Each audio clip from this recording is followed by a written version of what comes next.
It's time for Supply Chain Now. Broadcasting live from the supply chain capital of the country, Atlanta, Georgia. Heard around the world, Supply Chain Now spotlights the best in all things supply chain. The people, the technologies, the best practices, and the critical issues of the day. And now, here are your hosts.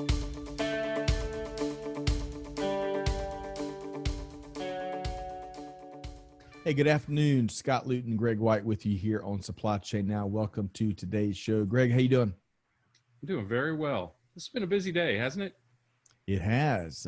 Show 2 of 3. Yeah. But hey, that's what fuels the mission, right? And we're talking to the community a lot today as well. So exciting stuff. Plus, our guest, whose name I won't give up because I'm not supposed to, even though people can read it.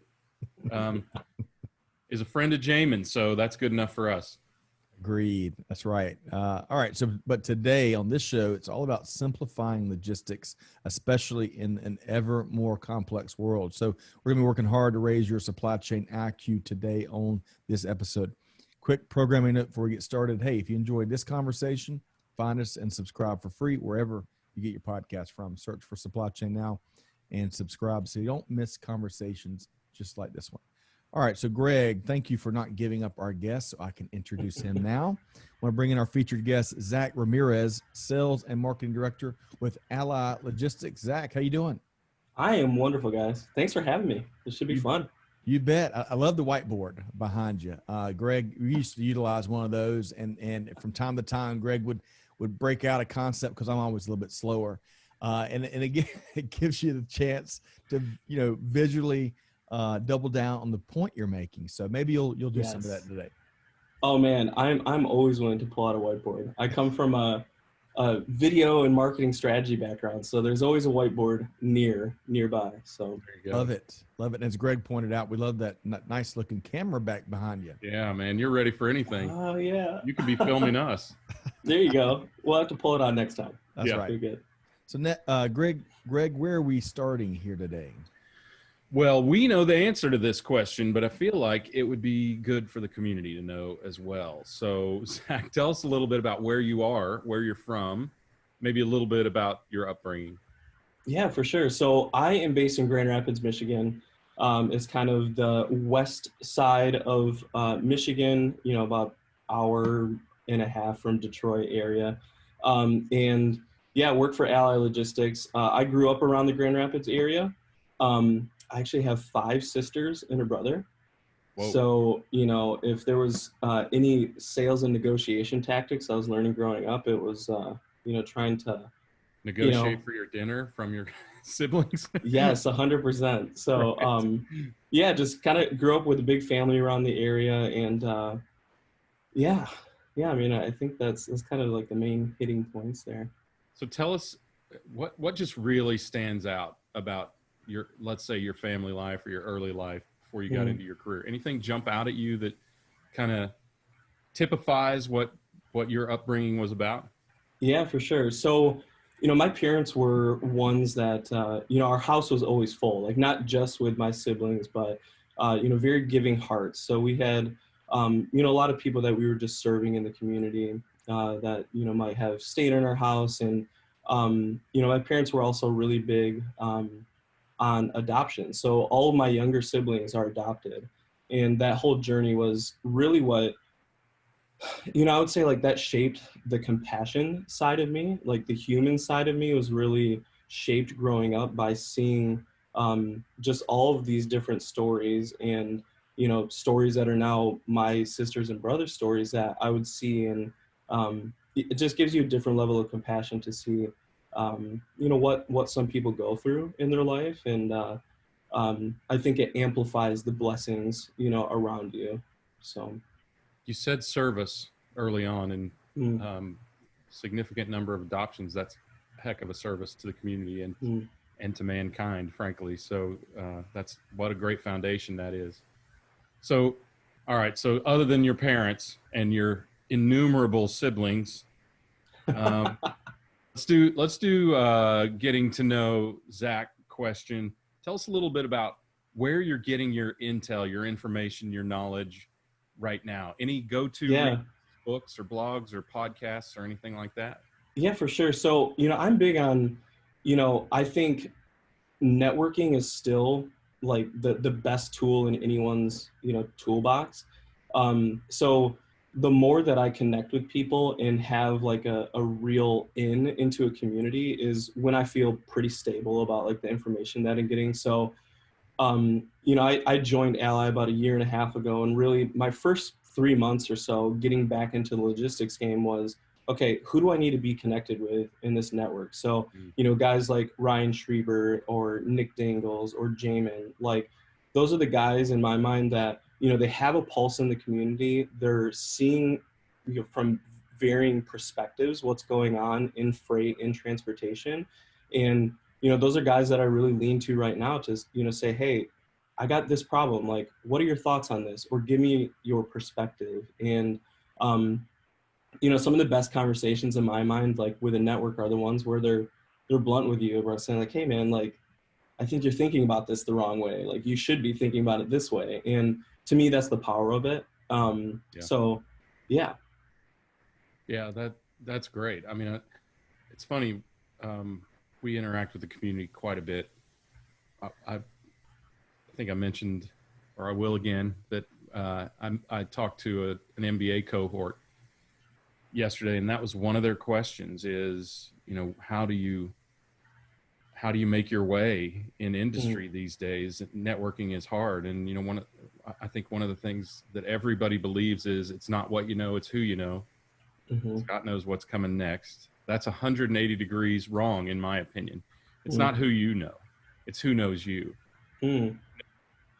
what you can do, and who values you, and who values what you bring to the table. And now, that's what I told him. Networking is the key. Don't earn your job, network your way to it. Yeah, I love that thought process. Like, one thing that I actually have used like probably for 5 or 6 years now is the Enneagram. And this is actually something I talked with Kara Smith Brown about when I was chatting with her a few months ago. And, that's something where like, if you can actually get intentional with people and have them know your true self, is when they're going to be able to challenge and push you to do things that you probably on your own couldn't have done. So yeah, I definitely resonate with what you're saying there, Greg. Very cool. Outstanding. I'm glad you agree with Zach because with Greg, because he'll tell you if you're wrong 100%. That's my true self. Good. So, all right. So let's talk. You mentioned just a moment ago, you joined Ally. Sounds like about a year and a half ago.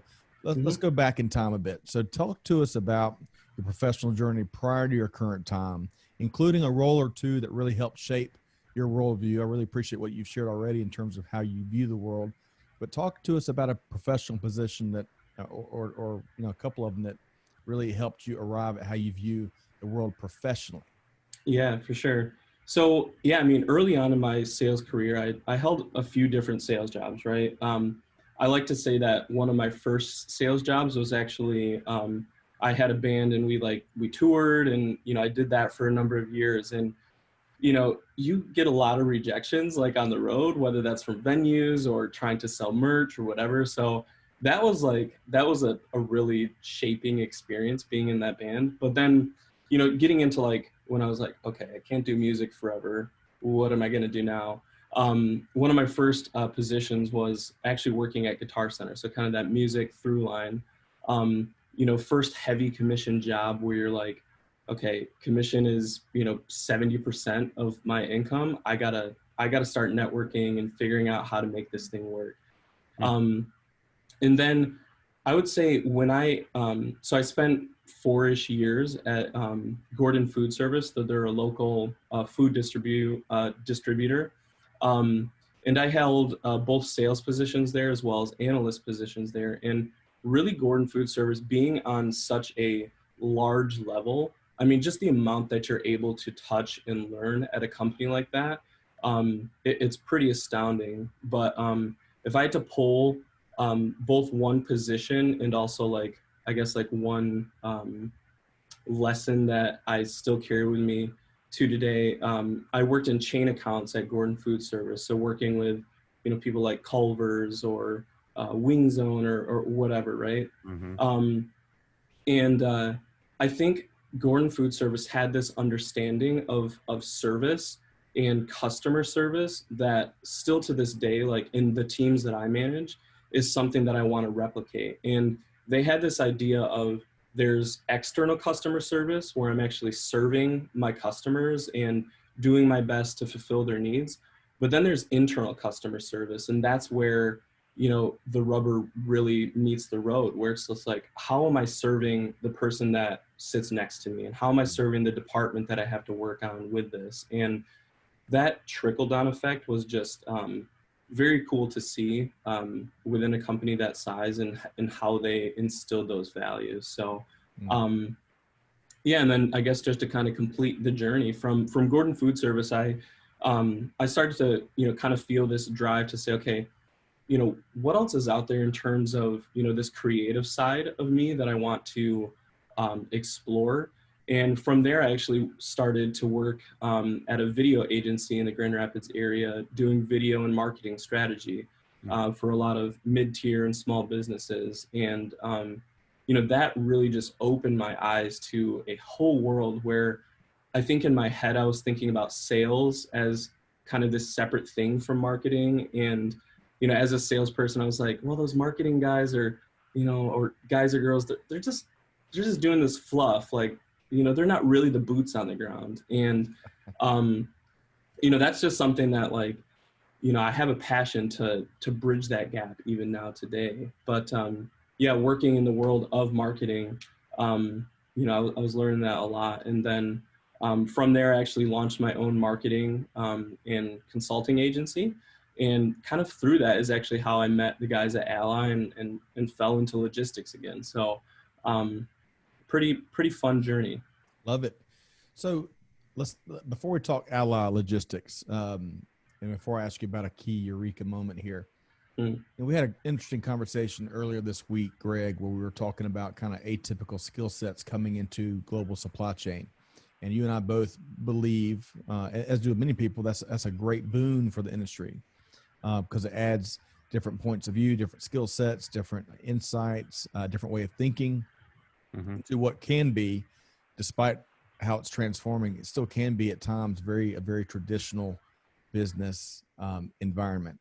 So Zach, out of your, from entrepreneurial to the service skill sets and experiences and focuses you had to, of course, sales and marketing, what do you think the global supply chain industry can benefit from those skill sets? Or maybe there's one we hadn't talked about. What do we need more of in this industry, you think? Yeah, that's a great question. And I think it's probably a question that should be asked like continually, right? If we're going to continue to refine, I think we need to really look for different perspectives and different viewpoints for the things that we're missing. So, if I had to, relate that to my skill set, like one of the things that I'm truly passionate about is how do we link and take these, marketing ideals, these marketing methods, and actually start to weave those into the world of logistics and also all of these various sales teams. And, entering back into this space about a year and a half ago, that was something that was actually quite surprising to me, where I was just like, man, like it's not necessarily like happening how I thought it would be happening, and, I've seen the power, like even in my own teams, of taking these very simple tactics and saying like, these marketing skills, like they're actually going to help you sell better and leave more time to do the relational work that I think all of us actually want to get to. Like we don't truly want to be selling. We want to be building relationships. And to me, some of these marketing tactics are what allow us to leave more time to be relational. So, again, like that's really the bridge that I'm very passionate about, just kind of bridging that gap in my own teams. But I also think like, bridging that across the industry would be amazing to see. And I think there's still a lot left to do on that side. Love it. All right. So let's talk about, you kind of shared maybe a couple of Eureka moments there as what in your last answer. But beyond that, what's one other Eureka moment you've had in any of your roles way back when or recently, or you name it? Yeah. I'll give you another one that I kind of take with me kind of day to day.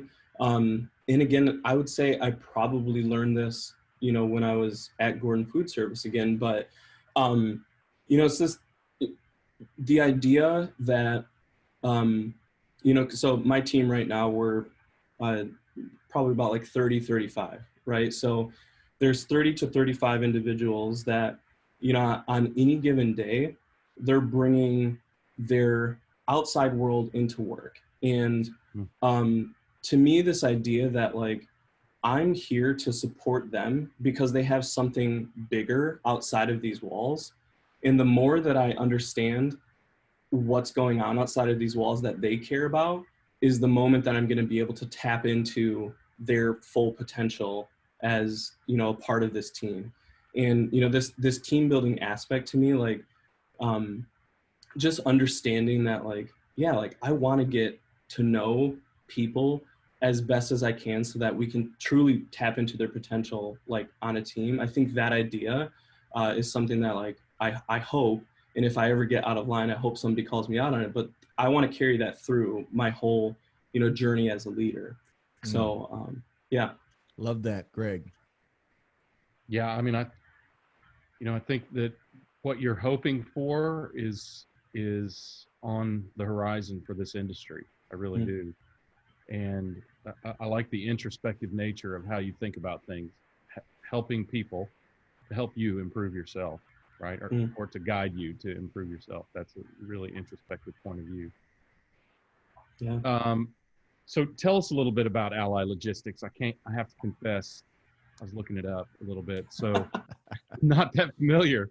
So tell us a little bit about Ally Logistics and what the company does and what your role and what's a day in the life of Zach like these days? For sure. So yeah, Ally Logistics, we're a third-party logistics. We're a broker based out of Grand Rapids, Michigan.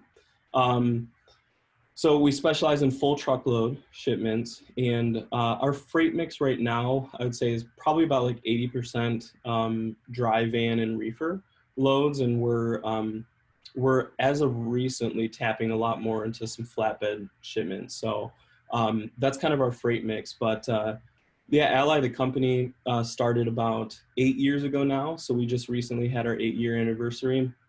Started by Dan Mansham and Jeff Chidester back in 2012. And it's been a really cool growth journey. And, even in the past, 2 years, we've seen some pretty, I would say, rapid growth.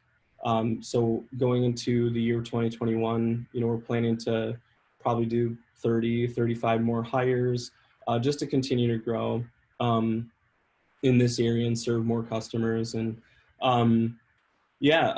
in terms of my role at the company, so again, I'm the director of sales and marketing. And when I joined the company, the ownership team was really looking to, again, try to bridge some of these gaps between like, okay, we know that there's a little bit more to do in the marketing aspect, but we don't exactly, know what to step into and how to do that. So kind of my past year and a half has been a lot of foundation building, whether that's like, internal processes or, big one actually the past year that has, I would say like we've seen some like immediate ROI from is, how does marketing weave into your customer onboarding process? Like, how are you marketing to your customer, not only from the prospecting side, but then when they're actually a customer, like there's a huge customer retention aspect that ties directly into marketing. And then, outside of those marketing, those larger marketing initiatives, I'm also working with our sales teams on, the actual prospecting side, lead generation, whether that's marketing lead generation or specific sales lead generation, and then, helping with KPIs and just kind of the day-to-day management tasks. So, yeah. So the sales people report up through you, is that? That is correct. Yep. You mentioned something early on in describing what Ally does, and I'm curious about this because as long as I've been in supply chain, which is more than 2 decades, transportation is not something that I delve deep into, right? I was in the part of the organization.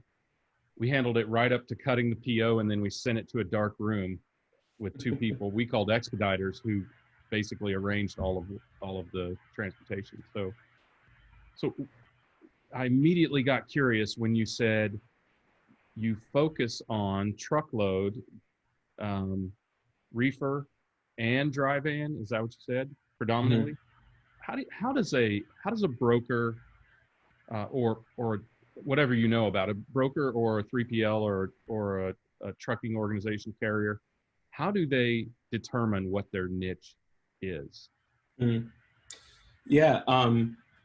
So I guess I'll answer that question specific to how Ally does it, because I know of brokers out there that they literally will hand out to their sales team and say like, hey, we're going to either focus on like this specific region and this is what we want you to call out to, or we're going to focus on this specific, product. Mm-hmm. The approach that we take at Ally is we try to find and play to our sales rep's strengths. So, let's say we get a new sales rep off the street, tomorrow. Within that first like 3 to 6 months, they're really in this training mode, right? They're learning the language, they're, learning the jive, they're learning to speak. But then in that first 3 to 6 months, let's say they onboard, 10 customers or something. Within those customers, if they start to say like, oh man, like I'm really good at like power only shipments, I might say, okay, let's dive into some power only stuff. I'm going to make that a niche.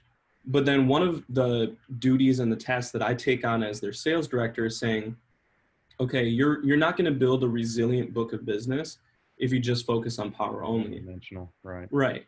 So, that's something that I take on, and I partner with the sales rep to actually say, okay, what strategies can we implement both from the sales side and a marketing side to start to diversify your book of business? So that, in especially like a year like 2020, if you were a sales rep and your book of business was maybe only automotive, well, having the big 3 shut down at the beginning of the year, like I can't imagine the gut punch that probably was, right? So that's kind of the approach that we take, is like, let them get their feet wet. Let's figure out what they kind of excel in and what they have an interest in, and be creative with it. Like if you tap into a niche that we haven't thought of, awesome. But then we're going to help you build around that. I like that approach. Fantastic. Yeah. Thank you for sharing that, because that's really helpful for me to know. Is I kind of like that, though it's a Pittsburgh Steelers thing. So apologies. You're probably a Lions fan. Chuck Noll, they're one of their ancient coaches who coached him through 5 Super Bowls, by the way, I believe 5. His philosophy was build your offense around your athletes, right? I mean, he had a dumb, athletic, and brave quarterback, and he managed to go to the Super Bowl a number of times by building his offense around that player. Terry Bradshaw, right? Terry Bradshaw, of course. There you go. Right. The smartest dumb guy you will ever meet, by the way. All right. Love that. Leveraging the strengths of the organization, the strengths of the team. I really love that. All right. So now I want to move more broadly. There's no shortage of topics to talk about when it comes to global supply chain or global business. And we like to ask our guests this, it's really a wide open question, right? Of course, the pandemic, we're still in the pandemic environment. As we all know, the vaccine is right around the corner. I mean, it's already being distributed, which is a great thing. As we also know, it's not a magic wand where the pandemic disappears overnight. We're going to be dealing with this for quite some time to come. But beyond that, what else are you tracking right now across the global supply chain world? Issues, topics, trends, you name it. Yeah, I'd say that the 2 through lines that I guess keep a pulse on right now, one sort of selfishly would be just tech in general. I mean, we've all experienced just kind of the tech boom probably in the past, 2 to 5 years or whatever in freight. And I think, it's going to be really interesting to see what happens with tech, especially as it relates to, you know, what's driver automation going to look like and all this kind of stuff, right? So I keep a pretty hefty pulse on freight tech. But the other one that has been really interesting lately that I have, I wouldn't necessarily say it's like a subject, like I'm a subject matter expert or anything, but it's something that I've been researching heavily, is just kind of the driver health crisis in general. So my father has actually been a over-the-road truck driver for 28 years. And so, you know, I mean, even growing up, like, you know, being able to just ride with him, you know, in a sleeper truck or whatever, like it's been amazing. But I think it's really interesting to see maybe the lack of what has been entered into the transportation and freight space in terms of driver health. So that's something like, you know, both that I'm like, okay, if there's something that I can be involved in, I definitely want to do that. But yeah, those would be the two, I guess, topical things that I'm trying to keep a pulse on.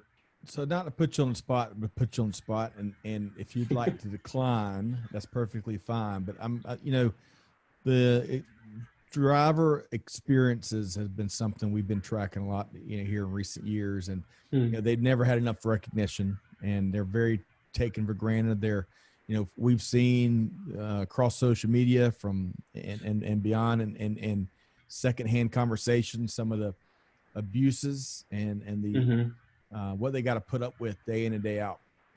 Yeah. If you could, given your dad's 28 years of experience, what's one thing that you think when you think of all the stuff that truck drivers have to put up with, what's one thing that maybe we don't know as much about? Oh man. Or or give you an option. Like I'm a big fan of audibles. Okay. What's the recent anecdote he shared with you, or a recent experience you shared with him when you were riding the cab? What's one thing you find special there? Yeah. Okay. I think the first thing that comes to mind. So just so a little bit of a context, my father is first generation. So he's Cuban.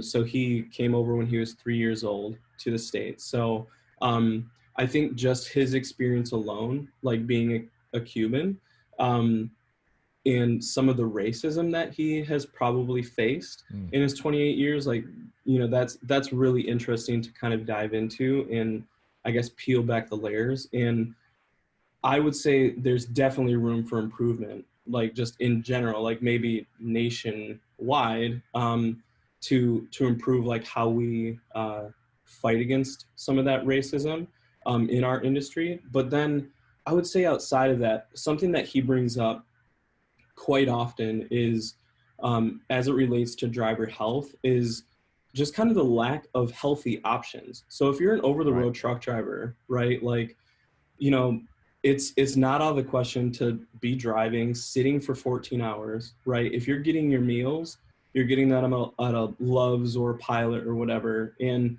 I mean, we've probably all been to Love's or Pilots, like Burger King, KFC, like what are your options here, right? So, you know, that's something that like he's shown a desire for, is like, I just don't know where to get this. Like, you know, they might have programs, you know, where he works, but outside of that, there's not really, you know, many options. So, you know, and I even think about that, like in how it relates to, you know, they say that like physical health is directly tied to mental health as well. And, you know, to me, drivers are our most important asset in all of transportation. If our drivers go away, you know, especially in a year like 2020, capacity is already tight. It's crazy, right? Like, think of how many drivers might have gotten grounded during like a you know, DOT week or something, just based on health alone. So again, it's something that I'm, you know, really interested to see how we can solve and, you know, make that better for our drivers. So I'm with you. Given all the technology explosion that you referenced earlier, you know, despite the fact that is, even though our drivers are basically technology professionals, Greg, that came up in an earlier Drivers Appreciation Week, but still the nature of that may be a bit more traditional. We've got to disrupt that in a way to make it a better driver experience from a health and wellness and beyond. So I appreciate you sharing and indulging us a bit. I find it as a intriguing profession, and to your point, it keeps the business world moving ahead, especially in a time like this. So, all right. So, gosh, this interview has just flown past. Zach, Greg, you used a great word, very introspective and reflective. I like his disposition, but he gives great, succinct, to the point answers. He doesn't meander much, does he, Greg? I think you become really introspective when if you're lucky, you get 16.67% of your parents' time because they have 7 kids, right? And 1/7 is the best you can hope for. And I'm guessing, Zach, you are probably not the one who got the most attention, just based on how self-motivated you are, right? So, yeah, I imagine that gives you a lot of time to reflect and develop yourself and figure out ways to develop yourself, no doubt. For sure. All right, so the $1 trillion question now, Zach. How can folks Woo! Right? Hey, we're in the Amazon age, man. Yeah. Oh, got it. Okay. All right. So how can our listeners connect with you and Ally Logistics? Yeah, for sure. So you can visit www.allylogistics.com. And then if you want to reach out to me, talk anything from driver health to marketing, I'm always willing to have a great conversation or a virtual coffee, as it were. And you can just reach me on LinkedIn. I'm on there pretty much every single day, just trying to, keep up with what's going on. And yeah. Love it. Well, you know, Zach, we're going to have you and your dad back and get some stories from over the road. I think that'd be a great conversation. So, but nevertheless, I'd love that. Yeah. I think it'd be really cool. We'll have to follow up with you. All right. That sounds great. But I hope you have a wonderful holiday season with you and your family. And of course, the Ally Logistics team. It's been a pleasure to connect with you.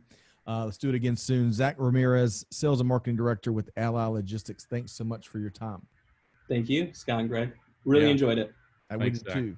Greg, man, straightforward, to the point, but very reflective with some profound answers, right? And enlightened is kind of what I'm taking away from this conversation.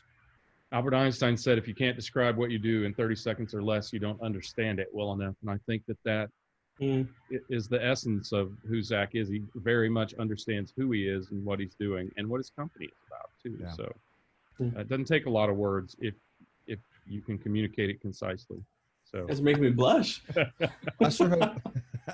I think I would let Albert Einstein down. 30 seconds is not long for me. I can barely get my name out in 27 seconds. Yeah, so he should say the number of words, right? Really, because he was from Germany, where they speak very fast, and in the South we speak a little bit slower, don't we? Agree. It might depend on who you ask too, because if you ask my wife, she's like, "You're not succinct.